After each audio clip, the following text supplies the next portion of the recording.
राधा अर्थात एक कल्पना, एक विचार, एक सिद्धांत और एक बहुमूल्य प्रेमिका। किसी ने राधा को आराध्य माना है तो किसी ने प्रेमिका माना है, तो किसी ने राधा को भगवान की आत्मा माना है। जो भी हो, जिसने जैसा माना, हम उनकी भावनाओं को ठेस नहीं पहुंचाते हैं। लेकिन राधा शब्द का वर्णन भागवत महापुराण में कहीं भी नहीं है और ना ही महाभारत में, ना अन्य किसी पुराण में राधा शब्द का वर्णन मिलता है। राधा शब्द का वर्णन स्कंद पुराण के द्वितीय खंड वैष्णव खंड में 22वें श्लोक में एक जगह राधा शब्द का वर्णन मिलता है, जिसमें कहा गया है कि भगवान श्री कृष्ण की आत्मा है राधिका। उनसे रमण करने के कारण ही रहस्य रस के मर्मज्ञ ज्ञानी पुरुष उन्हें आत्माराम कहते हैं। यहां हम यह भी कह सकते हैं कि आत्मा शब्द का पर्यायवाची राधा है या राधिका है, क्योंकि इसमें भी राधिका शब्द का वर्णन हुआ है, राधा शब्द का वर्णन नहीं है। स्कंद पुराण राधिका शब्द को वर्णित करता है, राधा शब्द कहीं भी उसमें वर्णित नहीं है। जो भी हो, जैसे भी हो, किसी की भावनाओं को ठेस पहुंचाना हमारा उद्देश्य नहीं है। यदि हम ये मानते हैं कि भगवान श्री कृष्ण की प्रेमिका रही राधा, तो बड़े सौभाग्य की बात है कि ऐसी प्रेमिका जिसने किसी भी प्रकार से भगवान से कुछ भी नहीं मांगा और सदैव भगवान के प्रति समर्पित रही। अगर यह काल्पनिक पात्र है, तब भी हमें इससे सीखना चाहिए कि हमें प्रभु को बार बार परेशान करने की बजाय प्रभु के प्रति समर्पित हो जाना चाहिए, प्रभु में ही सम्मिलित हो जाना चाहिए, जिससे हमें कुछ मांगना ही नहीं पड़े। जब हम प्रभु के हो जाते हैं और प्रभुमय हो जाते हैं, तो फिर इस संसार में ना अपना ना पराया। तो इस सिद्धांत की पुष्टि हम राधिका से या राधा से कर सकते हैं।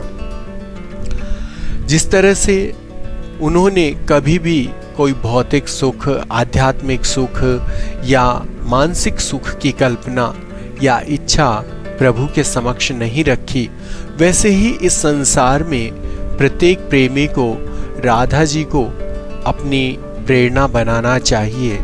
अपने प्रेमी से, अपनी प्रेमिका से कुछ भी डिमांड न रखते हुए, कुछ भी मांग न रखते हुए, उसके प्रति समर्पित होकर के केवल प्रेम को ही अपना उद्देश्य बनाना चाहिए।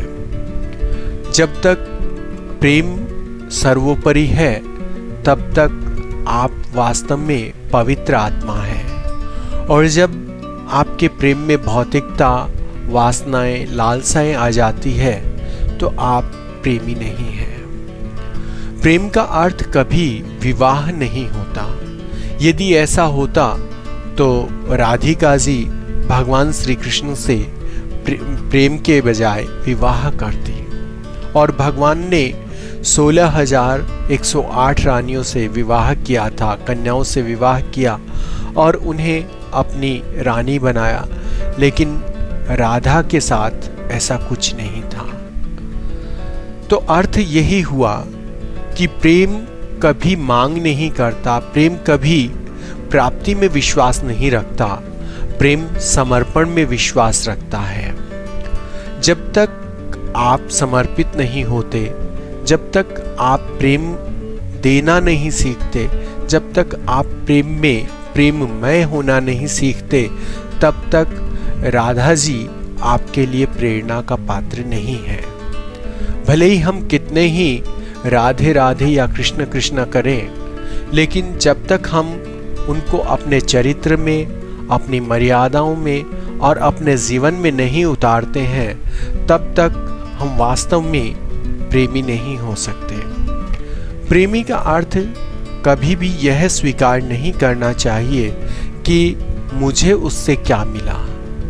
प्रेमी को सदैव यही मानना चाहिए कि मैंने उसको क्या दिया और क्या मैं नहीं, मैं तो हूं ही उसका।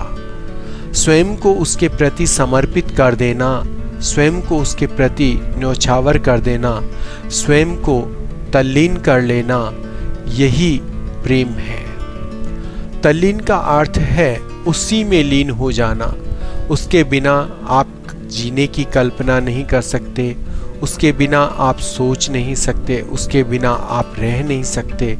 आपका मन सदैव उसी में व्याप्त हो जाए, तब आप कृष्ण बन सकते हैं या राधा बन सकते हैं। ये प्रेम की परिभाषाएं हम जो पढ़ते हैं, वे वास्तव में प्रेम को परिभाषित करने में पूर्णतः असमर्थ है, क्योंकि शब्द ब्रह्म होते हैं, लेकिन भावनाएं शब्दों में नहीं होती।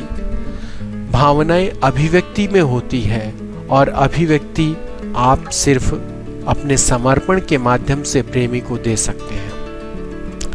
यदि आपने अपने प्रेमी के प्रति अपना समर्पण किया है, अपना त्याग किया है, अपने आप को समर्पित कर दिया, जब आप में और आपके प्रेमी में अंतर ही नहीं रहा, तो आप राधा या कृष्ण की श्रेणी में चले जाते हैं।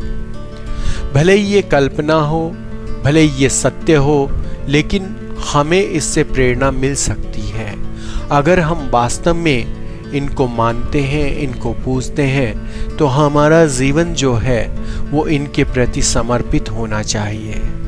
जब आपने प्रेमी से या प्रेमिका से शिकायत कर दी, तो आप ना राधा बन सकते हैं, ना कृष्ण बन सकते हैं।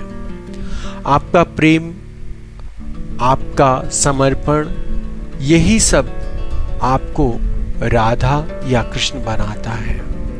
इसलिए प्रेम में कभी ये मत सोचिए कि उसने मेरे साथ क्या किया, या प्रेम में स्वयं को मिटाने का प्रयास मत कीजिए, क्योंकि प्रेम तो समर्पण है।